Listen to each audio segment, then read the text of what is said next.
Hello everybody, Heckendoc coming back to you with another MekHQ tutorial. Today we are going to be talking about all of the different kinds of forces that are available within MekHQ, how to assign them, and what do each one of them do. So let's go ahead and jump on over to our game. So the first thing I'm going to do is I'm going to go over to our TONE, or Table of Organization and Equipment.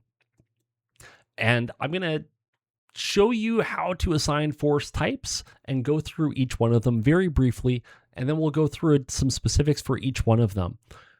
So if you right click on any one of your forces, scroll down to where it says change force type, you will see that there are 5 different force types: combat forces, support forces, convoy forces, salvage forces, and security forces.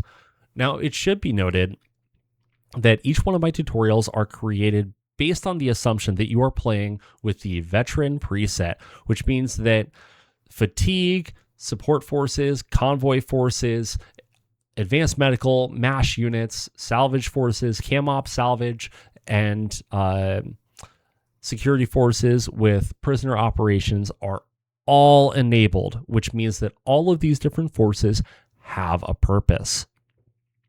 So let's start down at the very bottom with security forces. Security forces are the forces that handle your prisoner capacity. How does this deal with your prisoner capacity, you ask? Good question. Let's go to glossary and let's go to the right-hand side where it says documentation, prisoners of war, and abstracted search and rescue. Now, when we open this up, we will see that there's a whole bunch of information here that goes through everything that you want to know about prisoner capacity, how is prisoner capacity figured out, so on and so forth. The very, very short version of this is for each individual person that is assigned to a security force, they can watch 5 prisoners. So we have 28 people assigned. 28 times 5 is, you guessed it, 140. But can you have vehicles? Absolutely, you can have vehicles. You can have ground vehicles that are also assigned to security forces. And what they do is they increase the total capacity of your prisoner capacity by about 5%. So if you become inundated with prisoners, you may need to assign additional infantry or additional vehicles to one of your security forces in order to increase that prisoner capacity. One thing I should definitely note here, all of these things, when you first assign them, you will not see any changes. You must advance one day in order to see any changes to your facility capacities, whether that's field kitchens, doctors, MASH, or prisoner capacity. If you don't advance one day, it will show the old amount that was available. So prisoner capacity determines how many prisoners you can hold on to.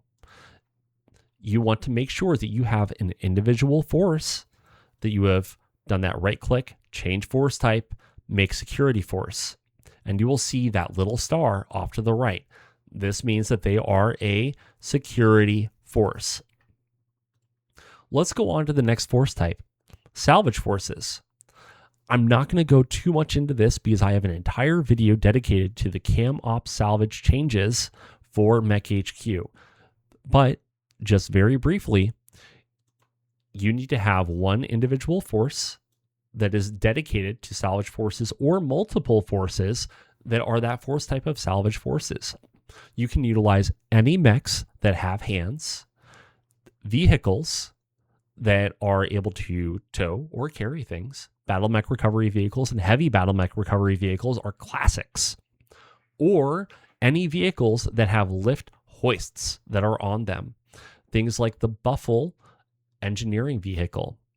There are some changes to their drag and carrying capacity determined by what kind of equipment they have. But again, we covered that a little bit in the salvage operations video, which I will attempt to put a little thing on the screen for right now. The next force type, Convoy forces. If you have been playing since the advent of StratCom, then you will be fairly familiar with convoy forces. These are forces that are utilized to bring supplies back during contracts. They need to have at least a little bit of carrying capacity. And there are a lot of different vehicle types that you can use. Once again, you will create a force or multiple forces that you would like to utilize for convoy forces. You will right-click, change force type, make a convoy force, and make sure that you have all of the vehicles that you want to have in that force. The last thing, I typically just have one force that is assigned to support in general. This is where I put all of my canteen trucks and my MASH trucks, because these are forces that will never go onto the field of battle, but I need to make sure they're accounted for in our TO&E somewhere. The way that I organize things is I have one sustainment unit. In this case, it's a sustainment brigade, or actually I have it assigned as a sustainment battalion, but still. And I have my support, security forces, salvage, and convoy forces, which can then be further broken down as needed. As you assign them and you advance to the next day, you will notice those changes being made within the facility capacity. Again, if you don't notice those changes, click the Advanced Day button. That has been a very brief video on how to assign different support forces, as well as how to check to make sure that they are actually being utilized within your command center. I hope that you found this video useful. If you have, then please give this video a thumbs up. If you haven't, please leave a comment down below with what you would like to see done differently. If you've been enjoying these videos, please subscribe to this channel and also hit that little bell next to the subscribe button to learn when there's been a new video released. That's all I have for you right now. Take care and happy hunting.